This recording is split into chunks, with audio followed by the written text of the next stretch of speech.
그럼 내일은 어떤 이슈가 투자자 여러분을 찾아갈지 매일경제, 내일신문 체크해 보겠습니다. 내일장 여신 첫 번째 기사입니다. 네, 하단에 나와 있는 기사 보도록 할 텐데요. SK이노베이션 CEO 전격 교체했다라는 기사 살펴보도록 하겠습니다. SK이노베이션이 오늘 임시 이사회를 열었습니다. 새 사령탑에 장용호 총괄 이사와 추영욱 대표이사가 선임됐습니다. 장용호 SK 대표이사가 총괄 사장을 견임하면서 에너지 사업 전반을 관장하고 추영욱 SK이노베이션 ENS 사장이 대표이사직을 맡아서 회사 살림을 책임지는 구조인데요. 기존 박상규 대표이사 총괄 사장의 역할을 두 명으로 나누는 구조로 리더십을 재정비했습니다. 이렇게 구조가 변경된 SK이노베이션에 대한 이야기 김흥태 매니저와 나눠보도록 하겠습니다. 매니저님 안녕하세요. 네, 안녕하세요. 네, SK이노베이션이 그동안 구조적인 불황으로 인해서 비상 경영을 선포했는데 오늘은 총괄 사장을 교체한다라고 밝혔습니다. 이 소식이 주가의 반등 시그널이 될까요? 일단은 오늘 전반적으로서 2차 전지 관련된 흐름도가 강하게 움직였던 시장이었던 것 같습니다. 그에 따라서 SK이노베이션도 오늘은 소폭 좀 상승하면서 5%대의 강세를 좀 보였는데요. 아무래도 2차 전지에 대한 흐름도가 강세이다 보니까는 SK이노베이션도 역시나 같은 맥락으로서도 올라오지 않을까라고 좀 보고 있습니다.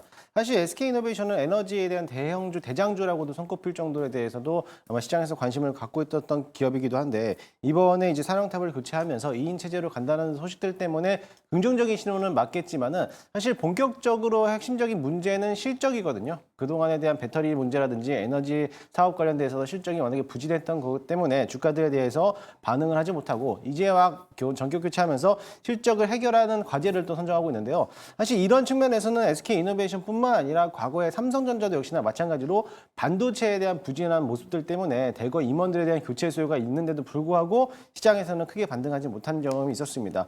마찬가지로 SK이노베이션도 지금에 대한 실적 부진이 역시 빠져나가지 못하는데 이번에도 이번 분기뿐만 아니라 이번 2분기뿐만 아니라 이제 내년도까지도 실적을 좀 바라볼 필요성이 있는데 이번 올해 1분기 실적이 워낙에 또 이제 적자 기업을 나타나고 있고 앞으로 2분기 실적 또한 적자를 면치 못하기 때문에 앞으로에 대한 주가에 대한 반응도는 조금 뜨뜨미지근하지 않을까라고 좀 보고 있습니다. 물론 이제 배터리 사업 부분에서도 실적만 좀 반영해 준다라고 하면은 충분히 반등할 수 있는 시그널이 포착이 될 수는 있겠지만은 아직까지 SK이노베이션뿐만 아니라 에너지 사업이라든지 배터리 관련된 이런 전기차 부분에 관련된 그룹들은 실적이 일단은 모멘텀이 좀 반응을 해줘야 되고 SK이노베이션뿐만 아니라 뭐 에코프로비엠이라든지 배터리사 관련된 기업들도 여전히 마찬가지로 실적이 적자 기업들이 많기 때문에 실적에 대한 적자폭을 줄인다 하더라도 일단은 흑자전환하는 기업부터 시장에서 먼저 반응할 거라 보고 있고요.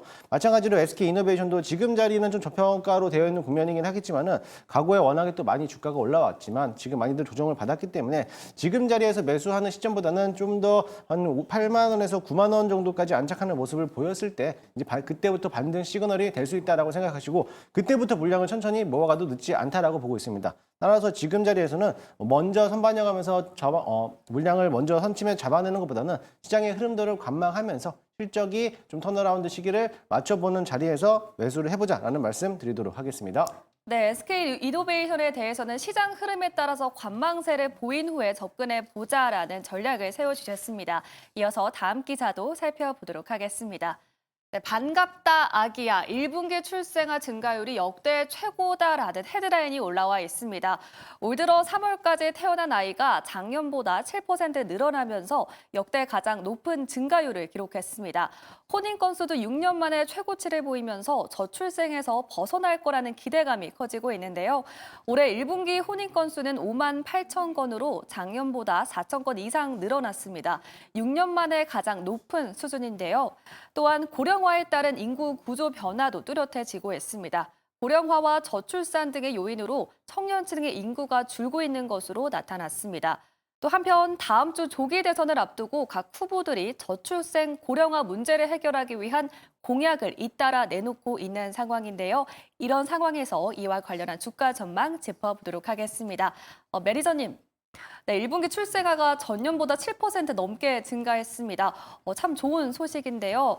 또 조기 대선을 앞두고 관련 정책 모멘텀도 붙고 있습니다. 이 저출생 관련주 전망 어떻게 보실까요? 일단은 1분기 출생아가 증가하는 소식들 때문에 모처럼 좀 반가운 소식을 접할 수 있다라고 좀 볼 수 있겠는데요.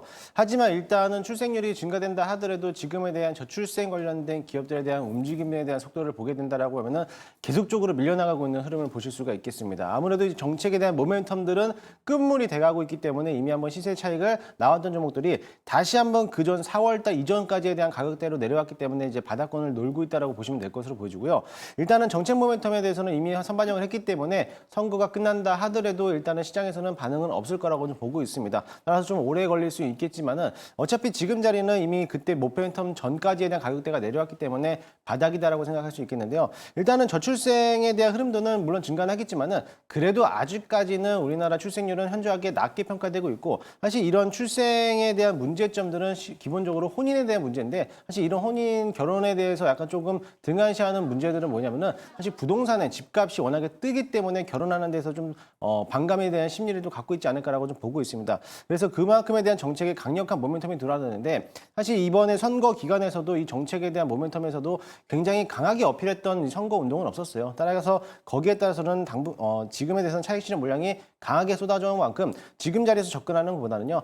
다시 한번 이제 이제 새로운 신정부가 들어서고 나서부터 그때 이후에 또 다른 이제 저출생에 관련된 정책에 대한 모습들이 나온다면은 그때부터 다시 한번 반등할 수 있으니까는 그 시점에서는 단기적인 관점으로 대응하시면 좋겠고요. 혹시라도 보유하고 계신 분들이라면은 지금 자리에서 조금 정리하는 수준이라거나 아니면은 좀 물량을 줄여놓는 그런 자리라고 보시면 될 것 같습니다. 네, 저출생 관련주에 대해서는 이 대선 이후의 흐름을 지켜보자라는 말씀해 주셨습니다. 이렇게 김응태 매니저 인사이트 만나봤습니다. 내일장 신문도 미리 읽어봤고요. 이어지는 주주총회에서 내일장을 대비하기 위한 종목도 확인해 보겠습니다.